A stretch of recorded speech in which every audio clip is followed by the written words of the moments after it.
is Nan McKay, and we have a very special guest with us, Julianne Wutke, a vibrant aging expert and certified health coach who's passionate about helping women 50 and up look and feel ageless. After experiencing a personal health crisis and navigating through stressful life situations, Julianne embarked on a journey that not only transformed her own life, but inspired her to dedicate her life to helping others. And she wants to help people make positive, lasting changes.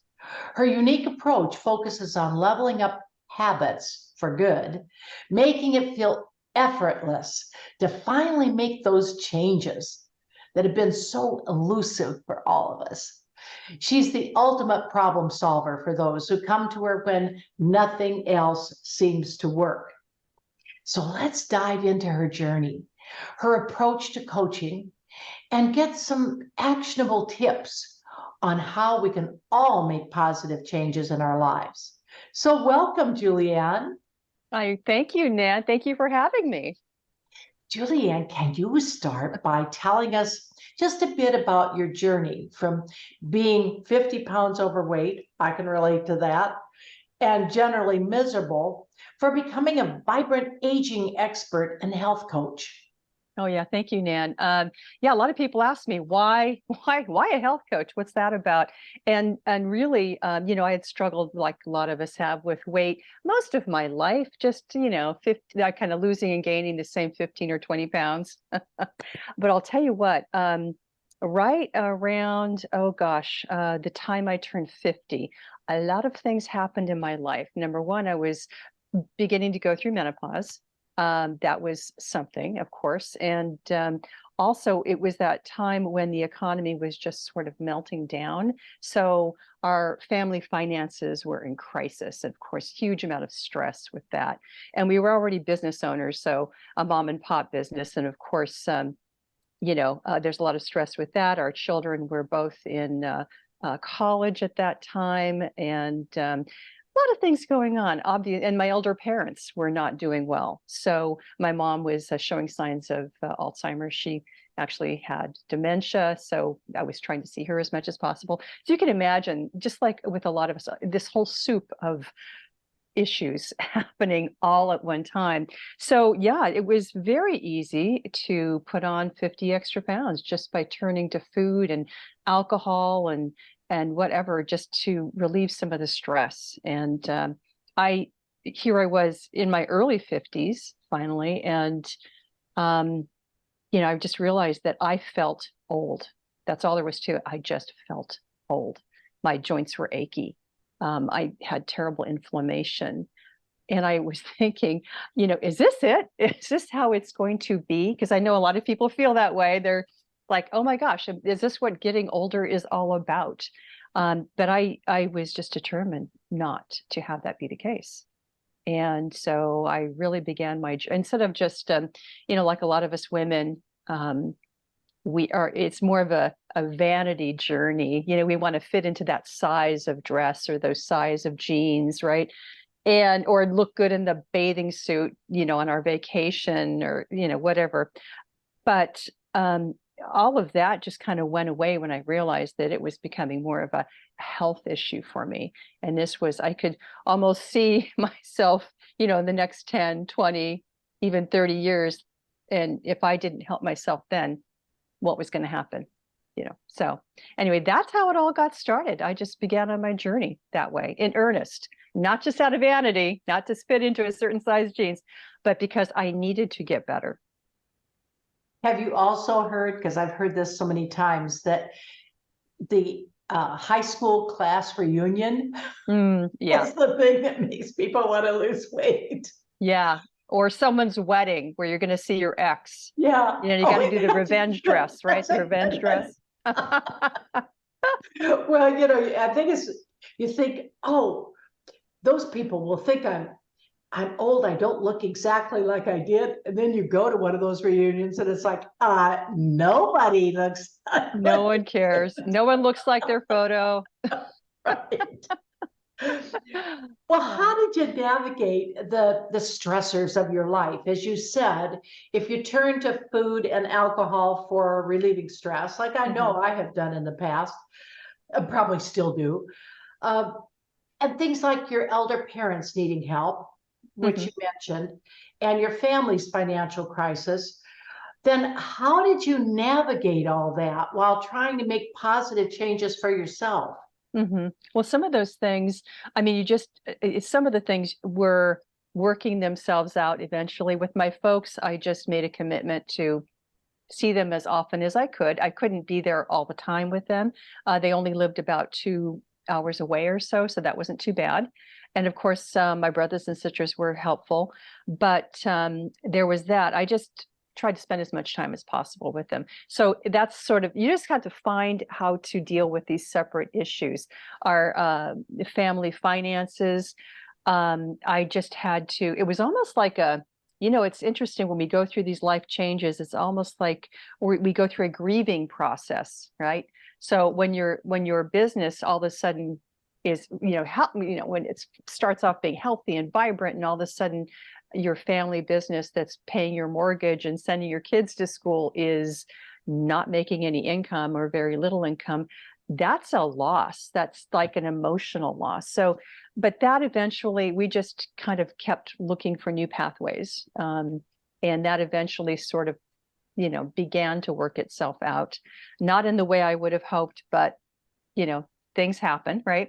So, anyway, but each separate issue that I was going through, you just have to find, it's like there's sort of a different journey for each one of them. As far as going through menopause, I didn't understand that a lot of what I was feeling was probably because of that. I did not know, I just thought, whatever. But then I just began educating myself. So that was really the main thing I was concerned about was how I was feeling, which was pretty awful. And I knew I couldn't be effective at any other part of my life unless I was feeling better, unless I was feeling like I was having more energy and the brain fog, could lift a little bit. And none of that really happens unless you start really taking good care of your health.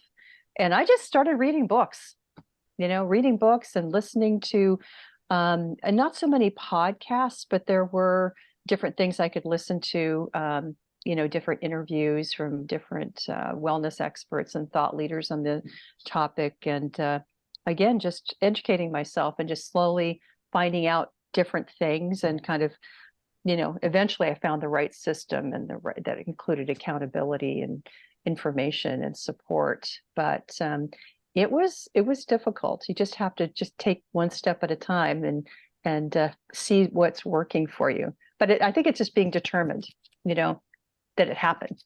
Yeah. Yeah, you have to make a decision, then follow through. But it definitely, there's habits that we get into, and I'm Mhm. sure that you did at that point. You had been, those were some of those. Can you share some of the habits that you had to change Oh, to everything. look and feel ageless? Yeah, not well. I said everything. That's not entirely true. Yeah, just the same things. I'm sure that most of us do. And number one was I just didn't make that connection that no matter what kind of over the years as an adult, I would do different diets and programs and throw money at different things, hoping that that was going to do it. Yeah, go, no, I've never done that before. I'll try that. Well, number one, don't get wrapped up in I know what's best for me. I know how to do this. I'm a smart person. I can figure this out. Okay, but that's only going to take you so far. At some point you need a little bit of help, somebody who's not you, who knows more. So there's that. But yeah, basically, just didn't realize that the reason that any of those other things I had tried to not just drop a few pounds, but to keep it off, that's the key, just to make it like, this is who I am, is a habit change. And I didn't know that I was eating to, de-stress and to like comfort from food. and as a reward, that's another big thing too. And using alcohol for the same thing. So that was a huge piece of it. And that one, I was dealing with it by myself. And then when I got into actually studying to be a health coach, then I found out so much more about the habit change coaching method. And really, you have to deal with what's in between your ears, if you ever want to make progress with anything. You can't have a lot of inner sabotaging conversations about things. Otherwise, almost nothing you do is going to work if you don't deal with that. So that's really what I help people with. And I had to do it for me first, even during my certification process. I was also a student. I was the initial guinea pig for, finding out about these things. So yeah, that was a big one, just eating for comfort for me personally. Or rewarding myself. That was a big one. Also, one thing, this is a good one.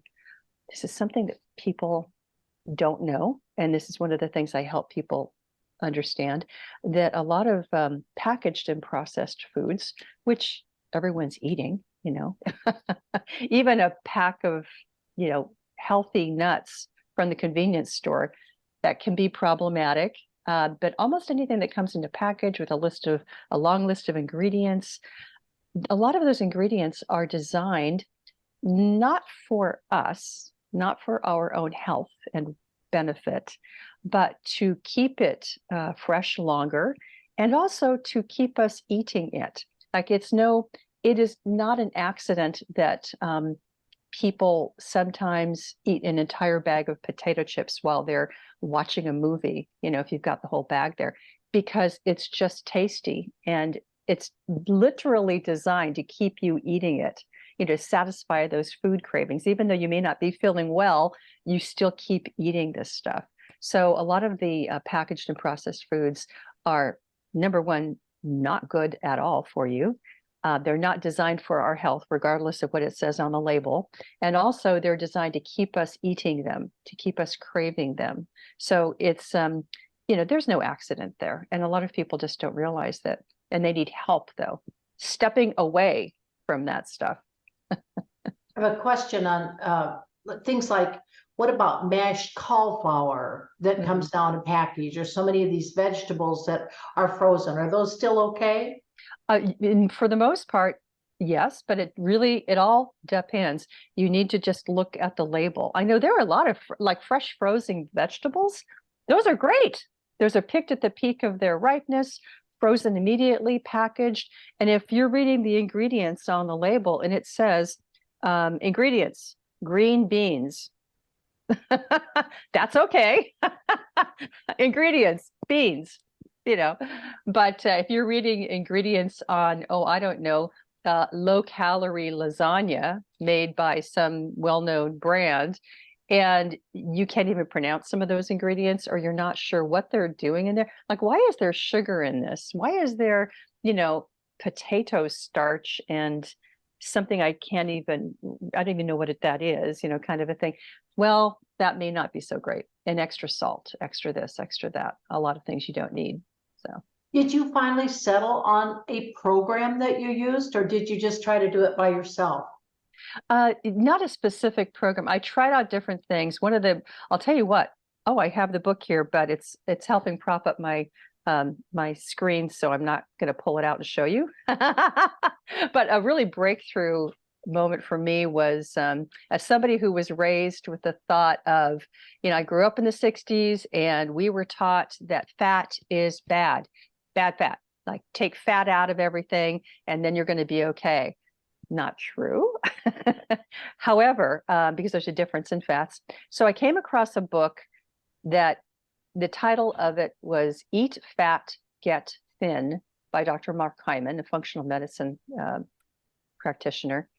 And I remember just staring at that title. I don't know where I was seeing it on, wherever, my Amazon account or something. And I was looking at this title thinking, okay, I have to read that because part of me is that one. yeah, my brain. I was not believing it. Like, I was all show me that, like, Yeah. tell me about that. And oh, the book was amazing. It basically started turning, and I realized, oh, there's a difference between this and that. Oh, maybe I do have the wrong idea about that. And then sugar as well, sugar is, well, that's a whole nother story. We won't go there, but so many things. So that was one of the breakthroughs, and really just finding out bits and pieces of information like that were very helpful.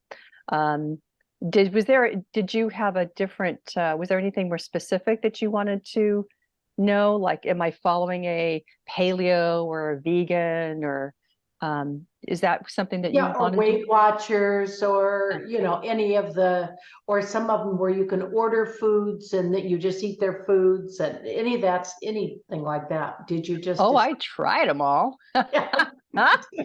At one time when I felt like years ago, before our financial, crisis, if you will, I actually had extra discretionary money, and which is something, I mean, I'm usually pretty, thrifty, let's just say. I was raised by thrifty people. So, and I decided, you know what, I'm going to try this food program. I won't mention the name, but I'm going to try this food program where they send you your meals every week, and they pack it in dry ice and the whole thing. And this is before I knew much of anything about food. Anyway, so this lovely expensive box came, every week, and they packaged things. So the problem is that the whole the food program was designed to mimic the way most Americans eat. There were desserts, there were snack bars, there were cookies, there were packaged dinners. Um, all these things came in boxes and packages. And of course, they would tell you, well, of course, you want to provide your own green leafy vegetables and your own occasional fresh fruit, you can do that, but mostly just eat our food. And I found myself, I mean, reverting back to my old bad habits. I was pretty much sugar addicted, which a lot of us are, highly sugar addicted. But I would eat all the snacky things first. I would eat the desserts. I'd eat those things, would not last very long.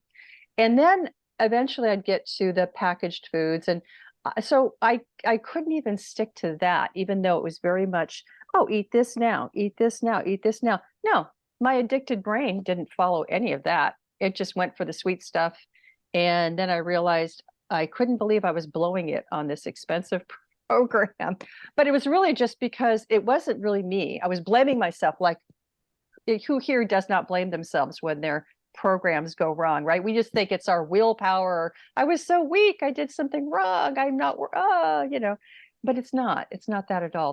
The program, just by making all these extra sweet, packaged, processed things, it doesn't matter what the calorie content was. None of that matters if you're going to have sugar addicted people, or people who don't have a handle on the things that are making them eat or overeat. You give them a bunch of packaged food. What are they going to do? They're going to eat it, not in the right way. I could just say you or me getting the box, rummaging quickly through the box to find the good stuff. The good stuff. Putting that over here. Say, oh, yeah, see, it's in the box. Yeah, that's right. I can have this. Yeah. Anyway, yeah, I've done all of that stuff, and that's sort of the problem is, if you don't address what is motivating you, what is making you overeat or keeping you addicted. And most people don't even know. They just blame themselves. It's like, oh, well, I guess I'm doomed. It's in my genes. No. Or, I get up every day and I say, all right, now today is really going to be a good day, and you're going to lose 2 pounds today, at least 2. And by the end of the day, I'm like, I don't think I did very well. I'm glad there's another tomorrow, Right. We set the high bar, but then we didn't do anything different to try to. And that's another thing I do with people is I actually even have, I think I'll include this in the show notes for you. Just like one thing, because people get caught up in, it's that New Year's resolution mentality. Yeah. Well, we Yeah. think we have to make all the changes right now, instant. No, that is no, that just almost never works because we are not little machines. We are humans. We are fallible, and we need to take it one step at a time. And it's really a kind of a cool, try this today, and then tomorrow we'll try that. And you just kind of start incorporating you kind of back to the habit change coaching method. It's a great idea to swap. I love swapping habits. And if there's anything our audience wants to take away from today, try just one thing different during the day. Like one of the things on the list is if you normally have, let's just say, a sweet snack in the middle of the afternoon, like, if you're working in an office and you go to the candy machine or you pull the sweet, nutrition bar out of your drawer thinking that's going to be so awesome for you, try swapping that for something else. So for example, if I'm pulling out the nutrition bar in the middle of the afternoon, or having an extra cup of coffee, or going to the barista and ordering some, foo-foo drink with lots of stuff in it, maybe swap that for something different. Maybe fresh fruit and raw nuts or something if you're craving something else or you want something crunchy. Bring something from home if you're working away from home or you're traveling in your car. If I'm on a trip where it's going to be longer than about an hour and a half, I have cut up stuff with me. I have maybe apples and carrots or something I can crunch on that I can just grab while I'm driving. I don't have to look at it, or an almond or two or something like that mixed in with it. I don't get to where I'm going and feel extremely hungry and think, oh boy, I'm going to eat the first thing I see now. That is, again, we don't want to set ourselves up for disaster. But anyway, habit swaps are good. If you know that you can replace that habit with that habit, so little things like that. What were some of the biggest challenges that you faced in your journey to health and wellness? Mostly what's between my ears. That was huge. And understanding how foods were, I should say, affecting me. So for example, a biggie, I did not understand years ago that there are up to 70% of Americans are in some way sensitive to dairy, like cow milk, specifically. So, and by sensitive, I mean some have full-blown, they cannot eat dairy. They are dairy intolerant. There's no way. And they already know this. And some people, it's just a mild sensitivity, perhaps. Like for myself, and I actually had my food sensitivities tested later on, but it clicked for me when I found this out, that I am somewhat intolerant to cow's milk. And I was of the opinion that, eating the non-fat cottage cheese as if it were a food group by itself, I thought that was a good thing to do. That's how I got calcium and protein. I thought, oh no, this is great. And it doesn't have fat in it. Oh yeah, that must be it. That's great stuff. And so I'm eating that. I chose to have real cream in my coffee, a little bit of that instead of that artificial creamer, because I think a lot of us know that that's not the greatest. And so I thought I was making healthy changes, and yet I went to see a practitioner, at some point during that time, and she asked me. She said, "Do you eat a lot of dairy?" Yeah, I guess. Yeah. Do you drink coffee? Yeah, okay. She's asking me all these questions. I'm thinking, how does she know what I eat? And she says, well, you're really gassy. And I'm thinking, I'm thinking flatulence. And I'm like, no, I'm not. Oh, no, that's not what she meant. She meant I was actually bloated. So when I stopped with the dairy, a lot of things changed. I was able to button pants that I wasn't able to button before. I mean, it's pretty amazing when you kind of stop doing certain things. So that was huge, finding out what was working for me and what wasn't working for me, because everyone's pretty individualistic. There are some things that are true for almost every human, And then there are things that we find are more true for us as opposed to the next person. Maybe there are people out there who, oh yeah, they can have a piece of cheese or whatever, and they have no problem with it. I realize that I'm better off if I avoid it. That's just me. So, yeah. Well, how did finding the right system and support and accountability help you in making those lasting changes that we talked about? Oh my gosh. Well, we can start with the right system is pretty much just by trying to get back to whole food. I think that's overall for everyone. I would say that is the overarching principle, trying to get back to food that is not packaged, not processed. That's a big one. And you could look it up if you're not sure what that means, but basically it's food that is recognizable and it's from its natural form. So you have an apple or you have apple juice. They're not the same thing, not at all. So better to have the apple than the apple juice. So that's just sort of one small example. So that's like the overarching thing. And when that started, just even making that small change is huge.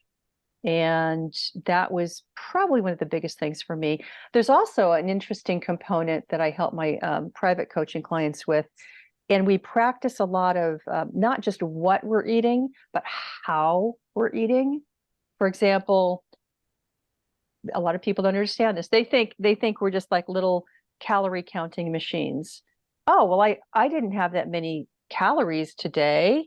I mean, why am I not dropping weight? Well, there's a whole hormonal component. So we don't want to eat when we're stressed. So for those of you who are eating at your desks, doing your email, answering emails on the phone, whatever it is, as you're eating your meal, think of not doing that anymore. I've had people who were having full-on acid reflux attacks during the day, and their doctor was recommending all these, medications for them that they'd have to stay on for life. And I was able to point out, okay, when you're eating your lunch, do it not at your desk, or at least close everything and put it away. But really, it is what you're eating, but it's also how. We want to slow down our eating, chew well. I know this sounds super simple and like kind of silly to talk about because it seems too simple, and yet it makes a huge difference. Eating when you're as relaxed as possible. And just not concentrating on what you're doing, because you don't even think sometimes when you're eating. Mm-hmm. I find that in the morning, I'm great. At noon, I'm still okay. But boy, you get to be about 3 o'clock in the afternoon, and then it goes. Shoo. Yeah. And it's night eating. It's that relief of, okay, now you can power down. Mm-hmm. Now you can relax, and mm-hmm. That's. So, what's the philosophy behind your coaching? It must tie into that. And sure. And then, how does it differ from other health coaching programs? Well, basically, we just look at, let's see, how do I put this? I guess I want to say holistic. I don't know if that's a very good word. Or functional, holistic. Those are words I would use. Habit change. Yeah. I mean, the habit change method. But I think probably the most important thing that separates me, that some people don't, because they think, some people, they're pretty sure I'm going to put them on a diet. And I assure them, no, so what we're trying to do is create new practices, new habits, new mindset for you so that you can actually not have to be focused on food all the time. I know I'm speaking to a lot of people out there when I say, we think about food a lot, don't we? What am I going to have for the next meal? Am I hungry? Not hungry? What could or should I eat? We're thinking about food.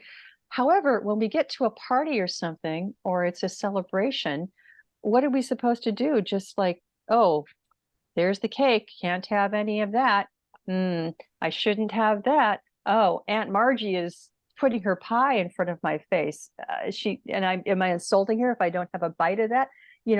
That's crazy making. So we want these changes, these healthy changes, these new ways of working with food, of appreciating our food, to be sustainable. So we don't want to suffer. No, there's no suffering. Food is meant to be enjoyed. So we're not going to suffer. We're not going to be feeling deprived. That is not sustainable. That's why a lot of diets don't work. We don't want to be focused on how much we're suffering. If I just hold on another week, then I'll be okay. No, that's not how we want to live our life. So we want to just make it part of who we are. So we can go from someone who's always thinking about food and thinking they failed and they're not sure how they're going to get out of this thing because they can't not eat, right? So we want to go from someone who's in that kind of a state to who they are is they're not hyper focused on food. They're very relaxed about food. They just normally eat foods that, are healthy for them, that help them, sustain their energy. And they're not overly concerned about it.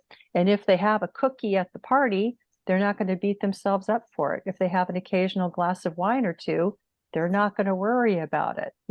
That's, I think, where we're going, to be healthy, to be at a weight that we're comfortable with, to feel really good.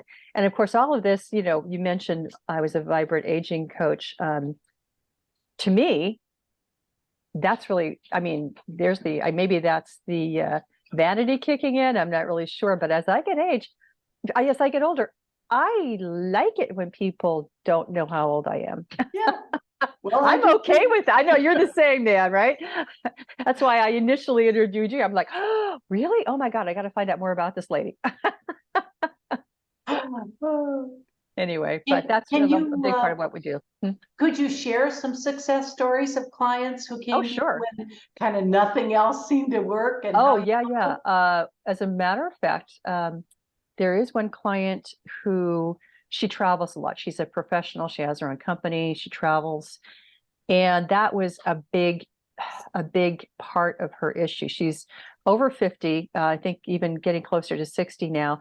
And as a professional person who's the face of her company, who's going all over the world, she's, in her industry, she's working with a lot of, some women, but a lot of men. And of course, the thing when you're out at business functions, mixers, dinners, all of that, there's wine, there are desserts, there's rich food, and the men are all like,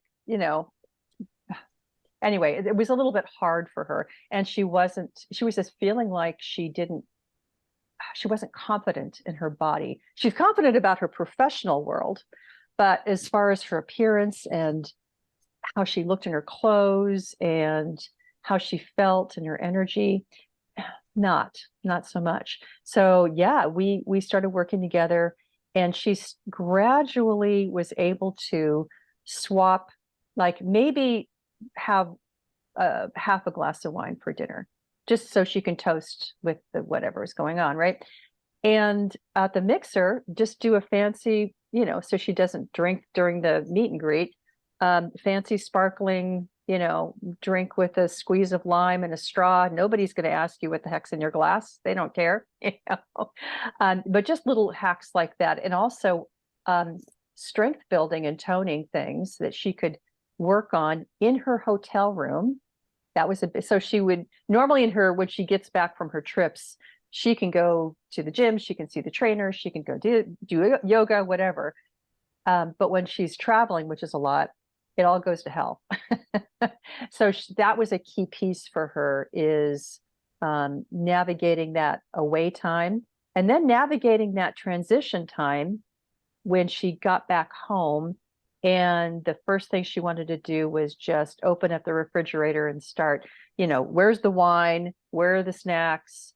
She wasn't necessarily taking care of her personal relationships because of that. There were a lot of things, right? So anyway, but now she actually gave me a very nice little comment that she was talking about. She feels confident now in her body. Yes, she's dropped some. She wasn't you know, hugely overweight, but there were at least, I would say 15 stubborn pounds that were hanging on. So she was able to drop most of that, but more importantly, she gained muscle tone, which is extremely important. So she looks great in her clothes. She didn't have to buy another wardrobe. You know, she just looks better in what she had. She feels really good. She has energy. She doesn't get pooped as she's walking upstairs anymore. And she knows that she can easily navigate all of these crazy business trips that she goes on and transition well back when she gets home, just because she picked up a few, you know, things that she could do. I think traveling is difficult. You know, I can relate to it because I traveled 40 weeks a year for about 30 years. And you know, when you travel a lot, you can upgrade to first class most of the time. And so you're eating. You only have certain choices of what happens on that plane. Mm-hmm. And then you get in the hotel and you're tired and you think, oh boy, a hamburger sure sounds good. Or you get up in the morning and you're in a hurry and you know you don't want to go down and sit in a restaurant. So it is hard. And you know, I think your suggestions are very good because it does give it has its own challenges. Yeah, yeah. But anyway, that was something that really I felt Yeah. great because she just needed some tools. She was ready. Well, how do you help your clients level up their habits for good so that making those positive changes feels effortless? Mm-hmm. I guess the first thing, and this is one thing uh, people give me good feedback about, is listening to them, really listening to what they have to say. And I using my intuition to kind of tune into how they're doing, how they're feeling, what they've, you know, at that time. And I can usually help them when we work together, you know, one-on-one coaching, usually help them kind of find a few things, like maybe food triggers for them or behavior triggers. For some people, it's smoking. It's not food. It's more the smoking, or other things that they have going on that they would like to change. Anyway, just everyone is different. Everyone is an individual. And like I said, there are certain things that are true for human beings in general. If you're human, there are some things that are true for you. And then there are a lot of things that are true specifically for that particular person and their history. And sometimes some of our habits, to be honest, our behaviors are based on things we sort of believe about food or believe about ourselves. And those things might be based on something that happened in the past, when we were a kid even. It's pretty amazing. And then you wouldn't think that some of that stuff is even related to food, but whew, you know, fast forward, it's like, you know, when you can like almost hear the light bulb go off on top of someone's head, like, oh yeah, oh my gosh, that's right, that's what happened, you know.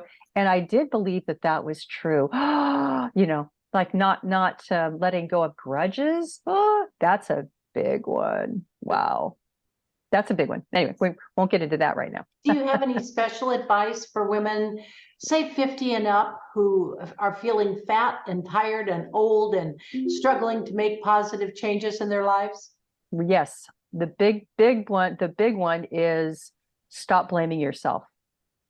It's not your fault. Whatever it is, it's not your fault. And so step back from all that blame and guilt that you're putting on yourself, because that just takes you down the rabbit hole and creates more anxiety. That's kind of the problem. We start thinking in these habit loops that just keep the anxiety high and they keep us feeling kind of paralyzed and we don't know what to do. Anyway, but stop that, just stop the blame game and seek help, regardless of who it is. That's the nice thing about some people think that they can't reach out to a professional because, well, then I have to tell them all my secrets, or I don't know, it's going to cost me money. Well, the nice thing about, for example, in my practice, if people reach out to me and they've got a question or they've got an issue or they're not sure exactly what I do or how I do it, and if I can help them at all, we have a conversation. And if I'm not the right one to help them, maybe it's not time for me, maybe it's time for someone else, I can give them all kinds of resources.